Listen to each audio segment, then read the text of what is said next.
حبیب ابن کعب نے کہا، مدینے میں یہودیوں کے کچھ قبیلے آباد تھے۔ رسول اللہ صلی اللہ علیہ وسلم جانتے تھے کہ یہودی فتنہ پرداز ہیں اور مسلمانوں کے بدترین دشمن۔ اس کے باوجود یہودیوں کے ساتھ صلح کا معاہدہ کیا اور انہیں دوستوں کی طرح اپنے ساتھ رکھا۔ اس وقت مدینے میں اور آس پاس کے علاقوں میں یہودیوں کی آبادی بہت زیادہ تھی۔ رسول اللہ نے معاہدہ کیا کہ اگر کوئی دشمن مدینے پہ حملہ کرے گا تو یہودی مسلمانوں کی مدد کریں گے، اس کے عوض مسلمان یہودیوں کا خیال رکھیں گے۔ پھر جانتے ہو ابو داؤد کیا ہوا؟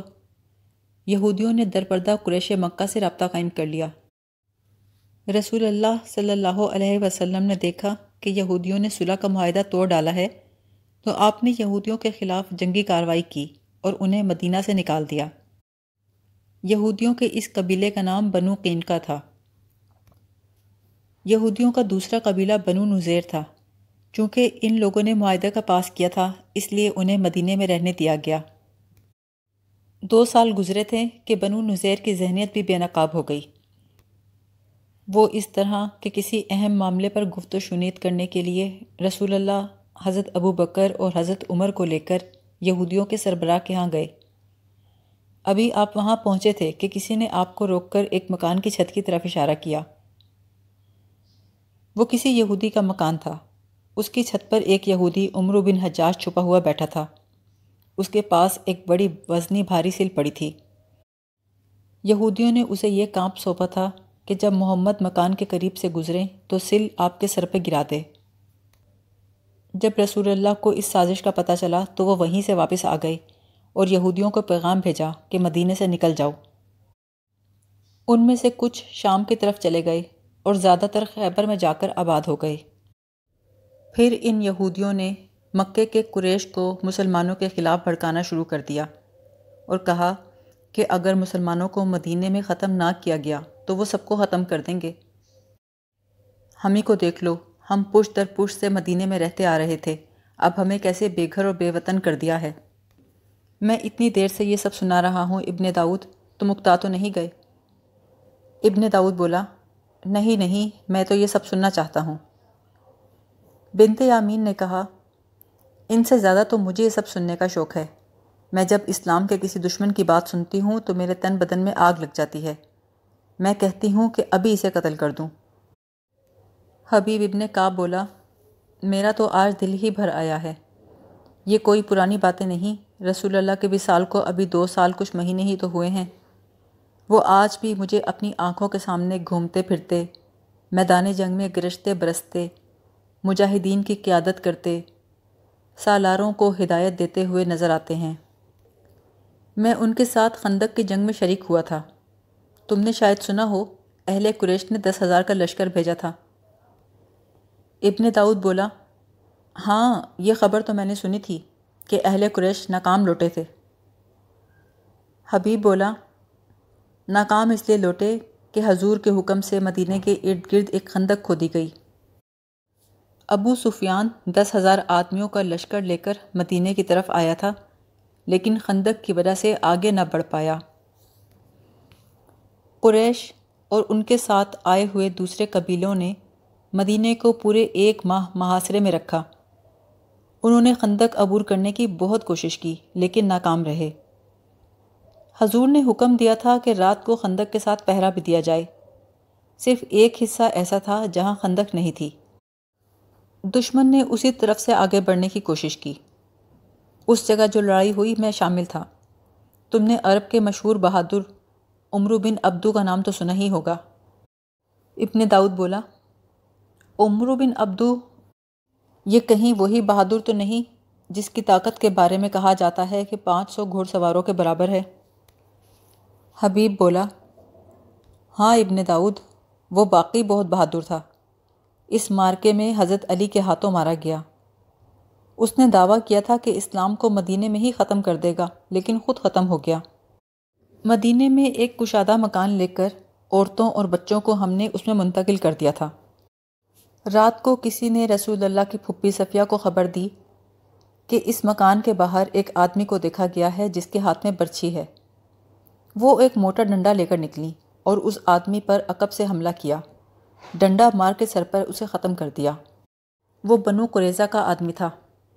پہلا خیال تو یہ تھا کہ شاید وہ رسول اللہ کو قتل کرنے آیا تھا، لیکن کچھ دنوں بعد ایک یہودی سے یہ راز کھلا کہ دراصل وہ ایک بہت بڑی سازش کے تحت آیا تھا۔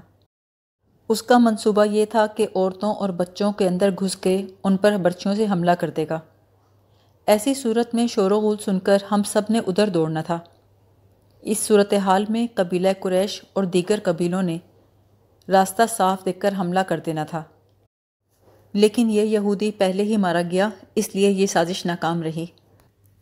اس کے بعد تمام قبیلے مایوسی کے عالم میں واپس چلے گئے۔ یہاں سے واپس جانے والوں میں سے کچھ یہودیوں نے بنو سعد کے لوگوں کو مسلمانوں کے خلاف بھڑکانا شروع کر دیا۔ خندق کے مارکے کے 1 سال بعد ہی خیبر کی طرف سے آنے والے ایک تاجر نے مدینے آ کر بتایا کہ بنو سعد مدینے پر حملے کی تیاریاں کر رہے ہیں۔ حضور کا اصول تھا کہ دشمن تمہارے خلاف تیاری کر رہا ہو تو اسے تیاری کی حالت میں اس کے گھر جا کر پکڑو، اپنے گھر بیٹھ کے اس کا انتظار نہ کرتے رہو۔ چنانچہ آپ نے حضرت علی کو بنو سعد پر حملے کے لیے بھیج دیا۔ بنو سعد کو اس حملے کی توقع نہیں تھی۔ اس اچانک حملے کے نتیجے میں وہ بھاگنے کے سوا کچھ نہ کر سکے۔ حضرت علی مجاہدین کے لشکر کے ساتھ مدینہ واپس آئے تو ان کے ساتھ بنو سعد کے 500 اونٹ بھی تھے۔ بنو سعد نے اپنی بے عزتی کا بدلہ ایسے لیا کہ اپنے سے زیادہ طاقتور قبیلے کو مسلمانوں کے خلاف بھڑکا لیا۔ اس کا نام قبیلہ غطفان تھا۔ انہوں نے مدینے پہ حملے کی تیاریاں شروع کیں تو خبریں مدینہ پہنچ گئیں۔ اب رسول اللہ صلی اللہ علیہ وسلم خود خیبر کو روانہ ہوئے۔ یہ ہجری کا 7واں سال تھا۔ میں بھی ان 1400 پیادوں کے ساتھ تھا جو خیبر پر حملہ کرنے گئے تھے۔ اس عرصے میں یہودیوں نے کچھ قلعے بنا لیے تھے۔ ایک کے بعد ایک قلعہ فتح ہوتا گیا، لیکن 2 قلعے بہت ہی مضبوط تھے۔ ایک کا نام وطی اور دوسرے کا نام سلالم تھا۔ یہ دونوں قلعے مرہب نامی آدمی کے تھے۔ یہاں قبیلہ غطفان کے آدمیوں نے اتنا سخت مقابلہ کیا کہ ہم ہار گئے۔ ہمارے سالار ابو بکر لشکر کو پیچھے لے آئے۔ رسول اللہ نے اب کی دفعہ حضرت عمر کو سالار مقرر کر کے علم ان کے سپرد کیا۔ حضرت عمر ہمارے ساتھ 2 دن لڑے، مگر غطفان والوں کی بہادری کے آگے قدم نہ جم سکے۔ ایک تو وہ لوگ دلیر اور نڈر تھے، دوسرے ہم لوگ تعداد میں بہت کم تھے، اور پھر ہم پچھلی لڑائیوں کے تھکے ہوئے بھی تھے۔ ابو بکر اور حضرت عمر جیسے جری اور نامور سالار ناکام ہوئے تو باقی کے صحابہ اپنے ہتھیار چمکا کر سج دھج کر رسول اللہ کے حضور پیش ہوئے۔ ہر ایک علم لینے کی التجا کرنے لگا۔ رسول اللہ نے علم اٹھایا اور حضرت علی کے ہاتھ میں دے دیا۔ ہمارے سالاروں کا کہنا تھا کہ یہودیوں کی اصلی طاقت مرہب ہے، ایک بار اس کو مار دیا جائے تو دونوں قلعے فتح کیے جا سکتے ہیں۔ اللہ تعالیٰ نے یہ سعادت و فخر حضرت علی کی قسمت میں لکھا تھا۔ حضرت علی نے مرہب کو للکارا اور اس کے سر پہ تلوار کا ایسا وار کیا کہ وہ 2 ٹکڑوں میں تقسیم ہو گیا۔ اس کے مرتے ہی اہل غطفان میں بھگدڑ بپا ہو گئی، اور اس کے ساتھ ہی وہ دونوں قلعے فتح ہو گئے۔ باتیں تو سنانے کو بہت ہیں ابن داؤد، کب تک سنو گے؟ بہرحال میں تمہیں اور بنت یامین کو یہودیوں سے خبردار کرنا ضروری سمجھتا ہوں۔ یہودی جب دھوکہ دینے آئے گا تو تم پہ ظاہر نہیں ہونے دے گا کہ یہودی ہے۔ وہ تم سے ایک زاہد اور پارسا مسلمان کے روپ میں مظلوم بن کر تمہارا مونس و غمخوار بن کر آئے گا۔ تم اس کے جال میں آ جاؤ گے اور پتہ بھی نہیں چلے گا۔ بہرحال محتاط ہی رہنا۔ اب ہمیں سو جانا چاہیے۔ اگلی صبح حبیب بن کعب روزمرہ کے معمول کے مطابق کام کو نکل گیا۔ وہ کئی دنوں کی غیر حاضری کے بعد مدینہ آیا تھا، اس لیے ابن داؤد اور بنت یامین سے کہہ گیا تھا کہ شام کو ہی واپس آ سکے گا۔ اس کے جانے کے بعد بنت یامین نے کہا، ابن داؤد، یہ کیسا پتھر میرے حوالے کر دیا ہے؟ کیا میں اس پتھر کو موم کر سکوں گی؟ ہرگز نہیں۔ ابن داؤد بولا، کیوں نہیں کر سکو گی؟ پتھروں کو ہی موم کرنا ہے بنت یامین۔ اگر محض اس شخص کو قتل کرنا ہوتا تو بڑا آسان تھا، لیکن اس کے ہاتھ سے قتل کروانے ہیں۔ بنت یامین نے کہا، سب سے پہلے ہم دونوں اسی کے ہاتھوں قتل ہوں گے۔ اسے جوں ہی پتہ چلے گا کہ ہم یہودی ہیں، یہ مجھے طلاق دے کر گھر سے باہر نہیں نکالے گا، بلکہ قتل کر کے میری لاش باہر پھینکے گا، پھر تمہیں ڈھونڈ کے قتل کرے گا۔ تم نے دیکھا نہیں اس کے دل میں یہودیوں کی کتنی نفرت ہے؟ اس کی اتنی لمبی بات کا مطلب صرف یہ تھا کہ یہودی اسلام کا بدترین دشمن ہے اور یہودیوں کو زندہ رہنے کا حق نہیں۔ ابن داؤد بولا، کیا تم سارے سبق بھول گئی ہو؟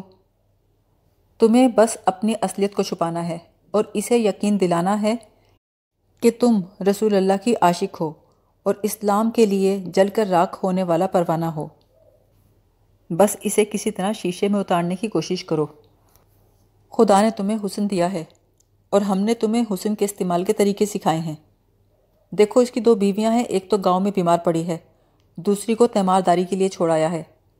تم اس تنہائی سے فائدہ اٹھاؤ اور اس پر جادو کی طرح غالب آ جاؤ۔ بنت یامین بولی، اور تم کیا کرو گے؟ میں تمہیں تفصیل سے نہیں بتا سکتا کہ کیا کروں گا، بس تم ہر وقت اپنے سامنے یہ اصول رکھو کہ ہم یہودی ہیں، ہمارا ہر قول و فعل یہودیوں کے لیے وقف ہے۔ ہاں یہ بتا دوں کہ نیا خلیفہ عمر فارس کے خلاف لشکر بھیجنا چاہتا ہے، لیکن یہاں کے مسلمان فارسیوں سے خائف ہیں اور آگے نہیں بڑھ رہے۔ عراق اور شام کے محاذ پر رومی اتنا سخت مقابلہ کر رہے ہیں کہ مسلمانوں کو دشواریاں پیش آ رہی ہیں۔ لہٰذا دانش مند مسلمانوں کا کہنا ہے کہ ان حالات میں ایک اور نیا محاذ نہیں کھولنا چاہیے، کیونکہ اہل فارس بھی رومیوں جیسی ہی بہت بڑی جنگی طاقت ہیں۔ اس دوران ہم یہودیوں نے یہ کام کرنا ہے کہ مدینہ کے اندر اور باہر مسلمانوں میں مسلمان بن کر اہل فارس کی طاقت اور خون خواری کی ایسی باتیں مشہور کریں کہ کوئی مسلمان محاذ پر جانے کے لیے تیار ہی نہ ہو۔ بنت یامین بولی، تو پھر میں یہاں رہ کر عورتوں کو خائف کرنے کی کوشش کروں گی۔ ابن داؤد نے کہا، تمہارے ساتھ میرا رابطہ رہے گا، 2-3 دن تو میں یہی ہوں، اس کے بعد کچھ آدمیوں سے ملنا ہے۔ تم تو جانتی ہی ہو اس مہم میں ہم دونوں کے علاوہ کچھ اور لوگ بھی کام کر رہے ہیں۔ نوجوان لڑکیوں کو تربیت دی جا رہی ہے تاکہ انہیں سرکردہ مشہور مسلمانوں کی بیویاں بنایا جائے۔ مدینے کے ایک گھر میں ابن داؤد اور بنت یامین تو اسلام دشمنی کی باتیں کر رہے تھے۔ اسی مدینے میں خلیفہ دوم حضرت عمر اپنے ذہن و اعصاب پر ایسا بوجھ اٹھائے ہوئے تھے جسے صرف وہی برداشت کر سکتے تھے۔ عمر کے مخالفین کی کمی نہیں تھی، لیکن ان کے پہلے خطبے نے مخالفین پر نہایت اچھا اثر کیا تھا۔ ایک تو خطبہ ایسا تھا کہ جس نے سنا اس کے دل سے وسوسے نکل گئے۔ اس کے علاوہ آگے بیٹھے ہوئے لوگوں نے حضرت عمر کی زبان سے کچھ اور الفاظ بھی سنے تھے۔ مسجد کے باہر آ کر لوگ ایک دوسرے کو بتا رہے تھے، خدا کی قسم میں نے خلیفہ کو دیکھا، اس کی آنکھوں میں آنسو تھے۔ دوسرے نے کہا، میں نے خلیفہ کو دیکھا کہ ہاتھ اٹھا رکھے تھے اور نگاہیں آسمان پر تھیں۔ ایک اور آدمی نے کہا، عمر آسمان کی طرف نگاہیں کیے ہاتھ اٹھائے دعا کر رہے تھے، یا اللہ میں سخت ہوں مجھے نرم کر دے، میں کمزور ہوں مجھے قوت عطا کر، یا اللہ مجھے سخی بنا دے۔ خطبہ ختم ہونے کے بعد حضرت عمر مسجد میں ہی بیٹھ گئے تھے۔ انہوں نے کہا، اللہ نے میرے 2 عظیم رفیقوں کے بعد مجھے یہ ذمہ داری سونپ کر میرے ساتھ تم سب کو بھی آزمائش میں ڈال دیا ہے۔ خدا کی قسم تمہارا جو مسئلہ یا معاملہ میرے سامنے آئے گا میں اسے سلجھاؤں گا، اور جو لوگ اور ان کے مسئلے میری نظروں سے دور ہوں گے ان کی بھی کفایت اور امانت کو ہاتھ سے جانے نہیں دوں گا۔ مسئلے مجھ سے کتنی ہی دور ہوں ان تک پہنچوں گا۔ اگر لوگوں نے میرے ساتھ بھلائی کا رویہ رکھا تو میں ان کے ساتھ بھلائی کروں گا، اور جو لوگ برائی سے باز نہیں آئیں گے انہیں عبرتناک سزا دوں گا۔ یہ باتیں ایک دوسرے سے سننے کے بعد لوگوں کے دلوں میں جو تھوڑی بہت مخالفت رہ گئی تھی انہوں نے بھی اپنے دل صاف کر لیے اور دل و جان سے حضرت عمر کی خلافت کو قبول کر لیا۔ شام کے محاذ پر رومیوں کے مقابلے میں مسلمان کمزور تھے۔ رومیوں کے جرنیل ہرقل نے بے اندازہ لشکر اکٹھا کر لیا تھا۔ خلیفہ اول ابو بکر کی زندگی میں ہی مسنہ بن حارثہ مدینہ آئے اور خلیفہ کو محاذ کی صورتحال سے آگاہ کر کے کمک کی درخواست کی۔ اس وقت ابو بکر بستر مرگ پر تھے۔ انہوں نے اسی وقت عمر کو بلایا اور کہا، ابن حارثہ مدد مانگنے آیا ہے، اسے فوراً مدد دے کر محاذ کو واپس بھیج دو۔ اگر میں اس دوران فوت ہو جاؤں تو میری وصیت ہے کہ محاذ کو کمک پہنچنے میں کوئی رکاوٹ نہ ہو۔ لہٰذا اپنی خلافت کے پہلے خطبے کے بعد عمر نے لوگوں سے کہا کہ عراق اور شام کے محاذوں پر مدد کی شدید ضرورت ہے۔ لیکن عمر نے دیکھا کہ لوگوں میں کچھ ہچکچاہٹ سے نظر آتی ہے۔ لوگ اس محاذ پر جانے سے پس و پیش اس وجہ سے بھی کر رہے تھے کہ حضرت عمر کی نظر رومیوں کی بجائے فارسیوں پر زیادہ تھی۔ شاید اس کی وجہ یہ تھی کہ عمر رسول اللہ صلی اللہ علیہ وسلم کا ایک فرمان پورا کرنے کو بےتاب تھے۔ ہوا یہ تھا کہ رسول اللہ نے مختلف ممالک کے بادشاہوں کو مراسلے روانہ کیے تھے کہ وہ اسلام قبول کر لیں۔ اس قسم کے دعوت ناموں کے جواب میں بیشتر بادشاہ خاموش رہے۔ کسی ایک آدھ نے معمولی سا جواب دیا، لیکن فارس کے بادشاہ خسرو پرویز کا جواب سخت توہین آمیز تھا۔ اس کے دربار میں جب رسول کریم کا قاصد پیغام لے کر گیا تو خسرو پرویز نے قاصد کے ہاتھ سے پیغام لے کر ٹکڑے ٹکڑے کر کے پھاڑ دیا اور ہوا میں اچھال دیا۔ قاصد نے واپس آ کر یہ سب رسول کریم کو بتایا تو آپ نے کہا، اس کی سلطنت اسی طرح ٹکڑے ٹکڑے ہو کر بکھر جائے گی۔ حضرت عمر کو اس بات پر بہت غصہ آیا تھا اور وہ فارس کی سلطنت کے ٹکڑے کر کے بکھیر دینے کا عزم لیے ہوئے تھے۔ مسلمانوں پر اہل فارس کی دہشت اس وجہ سے بھی تھی کہ اہل فارس کے پاس ہاتھی تھے جنہیں جنگ کی خصوصی تربیت دی گئی تھی۔ یہ ہاتھی سندھ سے منگوائے گئے تھے۔ اس جنگی محاذ سے جو زخمی واپس آتے تھے ان کے اعضاء کٹے ہوئے ہوتے تھے۔ مسلمان بزدل نہیں تھے، نہ ہی وہ زخمی مجاہدین آ کر لوگوں کو ڈراتے تھے۔ اگر وہ ایسے بزدل ہوتے تو محاذ پر جاتے ہی کیوں؟ دراصل وہ شاکی تھے اور شکوہ یہ تھا کہ نفری بہت کم تھی۔ دو بہت ہی طاقتور بادشاہوں سے جنگ شروع ہو گئی تھی۔ مسلمان کہتے تھے کہ پہلے ایک کو ختم کر لیں، پھر دوسرے مارکے پر نبرد آزمائی کریں۔ حضرت عمر نے لوگوں سے کہا کہ خلیفہ اول کی وصیت کا احترام کریں اور مثنیٰ بن حارثہ کو مایوس واپس نہ جانے دیں۔ مورخ لکھتے ہیں کہ ہجوم پہ سناٹا طاری ہو گیا، لوگوں میں کھسر پھسر شروع ہو گئی۔ کچھ ایسی آوازیں سنائی دیں، جس مصیبت میں ہمارے بھائی گرفتار ہیں، کیا ضروری ہے کہ ہم بھی اسی مصیبت میں جا پھنسیں؟ حضرت عمر نے وہ رات جاگتے گزار دی۔ صبح نماز کے لیے مسجد گئے، امامت کے فرائض انجام دیے اور بیعت کا سلسلہ شروع ہو گیا۔ لوگوں کا ایک ہجوم بیعت کے لیے امنڈ آیا۔ عمر نے دن کا کھانا مسجد میں ہی کھایا اور ظہر کی نماز کا وقت ہو گیا۔ امامت اور نماز سے فارغ ہونے کے بعد عمر نے کہا، اے لوگوں، میں خلیفہ کی حیثیت سے پہلا حکم جاری کرتا ہوں کہ جن مرتدین کو تم نے غلام اور لونڈیا بنا کے رکھا ہوا ہے انہیں آزاد کر کے ان کے رشتہ داروں کے حوالے کر دو۔ ماؤں نے اپنے بیٹوں کو آزاد جنا تھا، تم نے انہیں غلام بنانا کہاں سے سیکھ لیا؟ میں اسے بہت برا سمجھوں گا کہ مسلمانوں میں غلامی کی رسم جڑ پکڑ لے۔ یہ حکم لوگوں کے لیے غیر متوقع تھا۔ مرتدین کا جرم بہت گھناؤنا تھا اور وہ اسی سزا کے حقدار تھے۔ یہ وہ لوگ تھے جنہوں نے اسلام قبول کیا اور وہ تمام مراعات حاصل کیں جو مسلمانوں کو حاصل ہوتی تھیں، اور جیسے ہی رسول اللہ کا انتقال ہوا تو یہ لوگ نہ صرف اسلام سے منحرف ہو گئے بلکہ اسلام کے خلاف تخریبی کارروائیوں میں مصروف ہو گئے۔ انہوں نے زکوٰۃ سے انکار کیا۔ اس کے علاوہ انہی لوگوں میں رسالت اور نبوت کے دعوے دار اٹھنے لگے۔ زکوٰۃ کے معاملے میں حضرت ابو بکر بہت سخت تھے۔ انہوں نے کہا تھا کہ جو لوگ حضور کی خدمت میں اونٹ باندھنے کی رسی ہی بطور زکوٰۃ دیا کرتے تھے اور اب اس سے انکار کرتے ہیں تو خدا کی قسم ان سے جنگ کروں گا۔ اور جب رسول کریم کے انتقال کے بعد مدینہ ماتم کدہ بنا ہوا تھا تو ان لوگوں نے سوچا کہ صدمے کی وجہ سے مسلمانوں کا حوصلہ اور جذبہ یقیناً کمزور ہوگا، ان میں لڑنے کی تو ہمت ہوگی نہیں، لہٰذا بے تحاشا لوگوں نے نبوت اور رسالت کے دعوے کر دیے۔ ابو بکر نے ایسے جرائم کو معاف نہیں کیا۔ انہوں نے خالد بن ولید اور عمرو بن العاص جیسے نامور سالاروں کو مرتدین کی سرکوبی کے لیے بھیجا۔ بہت سی خون ریز لڑائیوں کے بعد ایسے طاقتور اور سرکش قبیلوں کو تہہ تیغ کیا گیا۔ لہٰذا آج جب حضرت عمر نے یہ حکم جاری کیا کہ غلاموں کو آزاد کر کے رشتہ داروں کے حوالے کر دیا جائے تو لوگوں کو یہ حکم پسند نہ آیا۔ مورخین کی آراء اس سلسلے میں مختلف ہیں۔ بعض کی رائے ہے کہ مرتدین نے جب اپنے عزائم اور مقاصد میں ناکامی پائی تو تائب ہو کر سچے دل سے توبہ کی اور مسلمان ہو گئے۔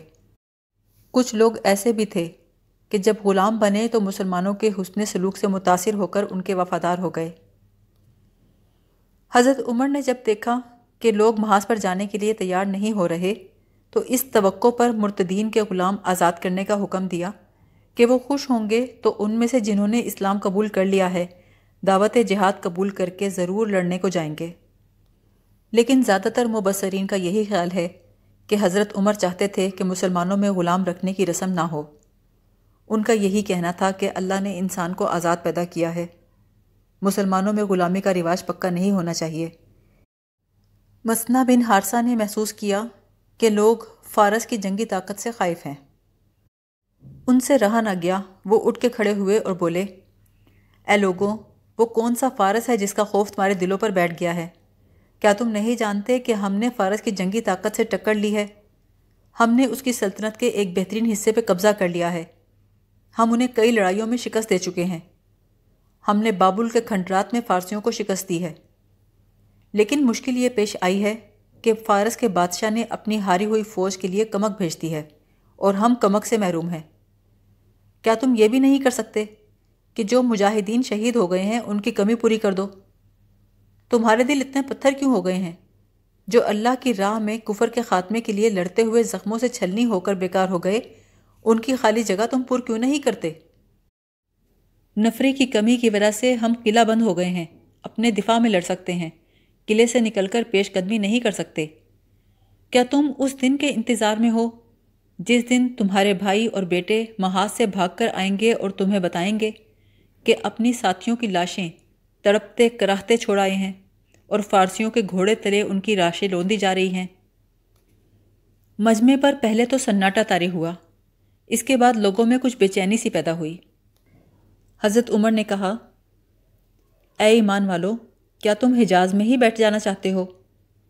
کیا تم وہ لوگ نہیں جو اپنے گھر بار چھوڑ کر کہاں سے کہاں جا پہنچے، جو اللہ کی زمین پر پھیلنے کو چلے گئے، جس کا وعدہ اللہ نے اپنی کتاب میں کیا ہے کہ وہ تمہیں اس کا وارث بنائے گا؟ سب سے پہلے ابو عبید بن مسعود نے اٹھ کر کہا، خدا کی قسم، ہم نے رسول اللہ کے دکھائے ہوئے راستے پر چل کر اللہ کے دین کو سربلند کیا اور اسے عرب کی سرحدوں سے باہر لے جا کر پھیلایا۔ وہ کون سی قوم تھی جس نے ہمیں للکارا اور ہم نے اسے نیچا نہیں دکھایا؟ رسول اللہ جدا ہوئے تو ہم نے خلیفہ ابو بکر کی قیادت قبول کی اور ہر حال میں ان کے ساتھ رہے۔ ہم پر یہ کیفیت کبھی طاری نہ ہوئی تھی جو آج ہو گئی ہے۔ ہمیں کیا ہو گیا ہے کہ اپنے خلیفہ عمر کی دعوت جہاد پر خاموش بیٹھے ہیں؟ ابو عبید بن مسعود نے اٹھ کر کہا، میں مثنہ بن حارثہ کے ساتھ جاؤں گا۔ دوسرے صحابی سلید بن قیس نے اٹھ کر کہا، اور میں بھی۔ اس کے بعد لبیک کی آوازیں بلند ہونے لگیں۔ محاذ پر جانے والوں کی تعداد 1000 تک پہنچ گئی۔ حضرت عمر کا چہرہ خوشی سے تمتمانے لگا۔